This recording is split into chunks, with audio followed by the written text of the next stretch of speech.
guys! Welcome back to my YouTube channel. It's been a while and ngayon gagawin natin is all about hair again. So alam niyo naman na mahilig ako magkulay ng buhok, iba-iba ng style. So ngayon, papagandahin natin lalo yung buhok natin.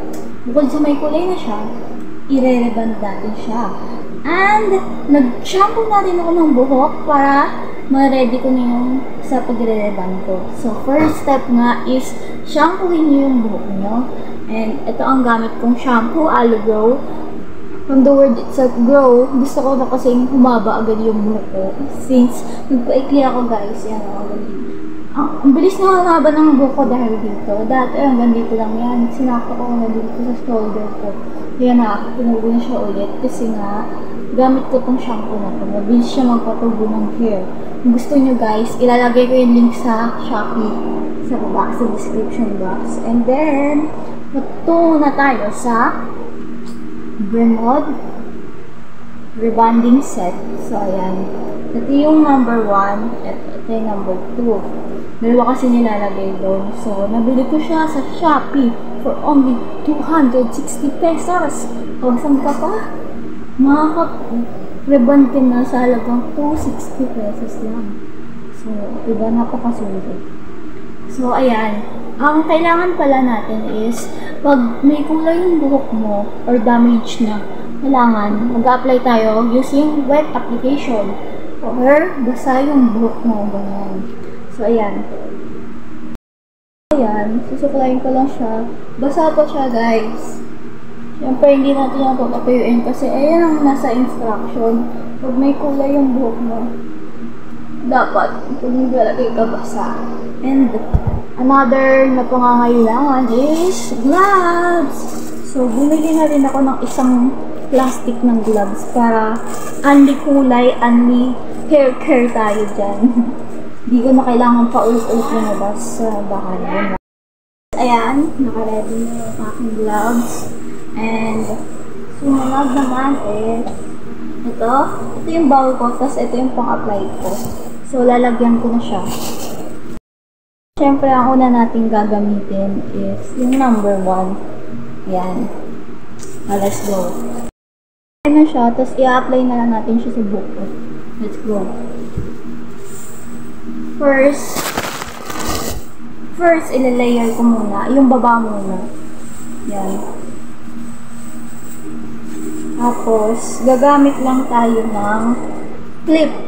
Yan. Or clamp, whatever.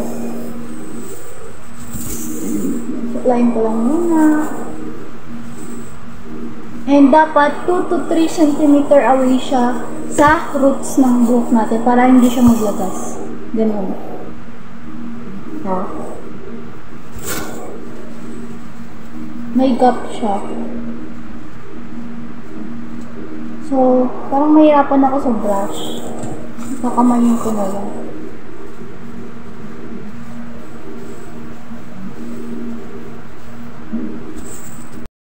Hello guys, so ayan, nalagyan ko na lahat ng buhok ko. At mag-aantay lang tayo ng 15 minutes bago natin bandawan. So, bye!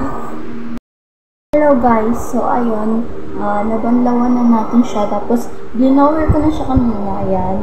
And, di ko lang napakita sa video kasi nakalimutan ko magkuha ng video. And ngayon, ini-straight ko na siya. Ayan. Ito yung mga na-plancha na. Ay, nauna pa lang kita-kita na yung straight niya, diba? So, babalikan ko kayo pag tapos na ako mag-plancha sa buong buhok ko.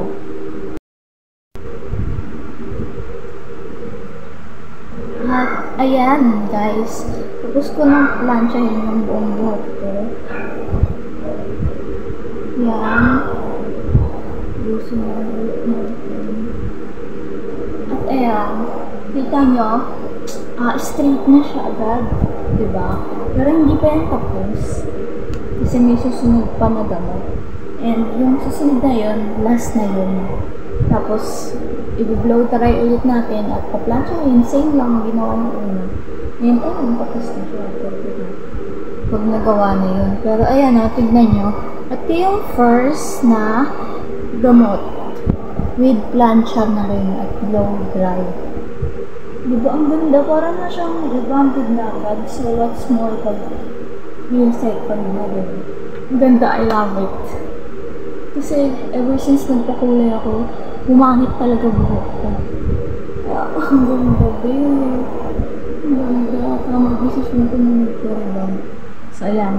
Punta tayo sa step 2 kung saan nilagay natin yung rebonding cream number 2. So, let's go. May nakalimutan ko sabihin. Before pala natin lagyan ng gamot, papahinga ko lang siya ng 5 minutes. So, magsiselfie muna ako or anything. And, tsaka natin lalagyan ng gamot. Bye-bye!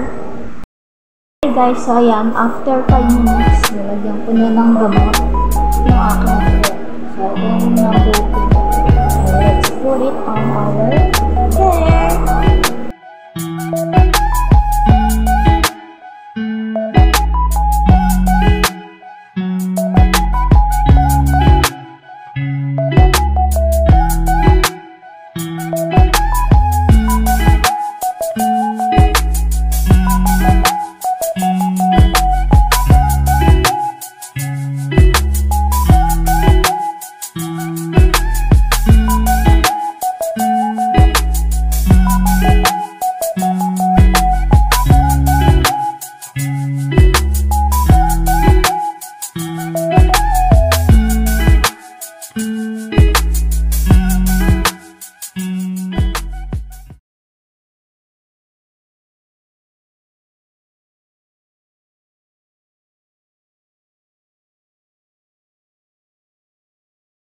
Hello guys, tapos ko na siya lagyan ng gamot and nabanlawan ko na rin siya, hindi ko na mapakita.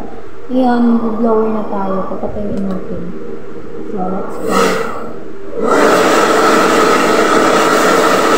Babalikan ko na kayo pag tuyo ng blow ko. Bye! Guys, so na-blow dry ko na siya, ito na siya. And, puplansyahin na lang natin siya. Kasi tuyo na po siya, ayan. Planchahin na lang.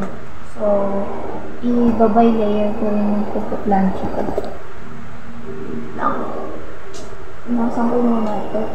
Kasi may mga may gamot ko. Wow. Gagamit tayo nito para sumalit. Lalagay ko lang yung hair ko. Wow, unahin ko yung sa ganda. Ayusin ko ito lang.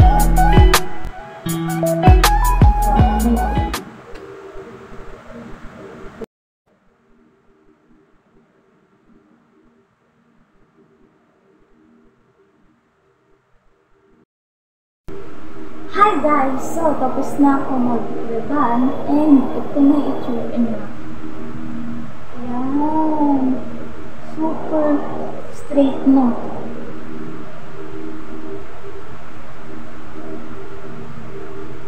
Ang ganda, diba? So, ayun. Tapos na talaga. Final look. And I love the result because it makes my hair better na. And para mo dati na napaka-damage. Ayun. Ito na. Ang ganda. Ang healthy patignan. So, yun lang guys. Thank you for watching. Bye-bye! Guys, so ayan na yung buhok ko na nire-rebond.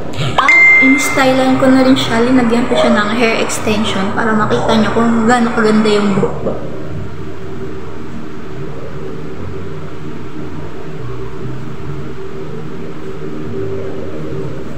Diba? Tapos dati kasi pag nag-hair extension ako, halata kasi sobrang kapal ng buhok ko sa taas, tapos sa baba ayos. Ngayon, nag-blend na siya, ayan. Ang ganda na, diba? So, yun. Thank you for watching. Bye-bye!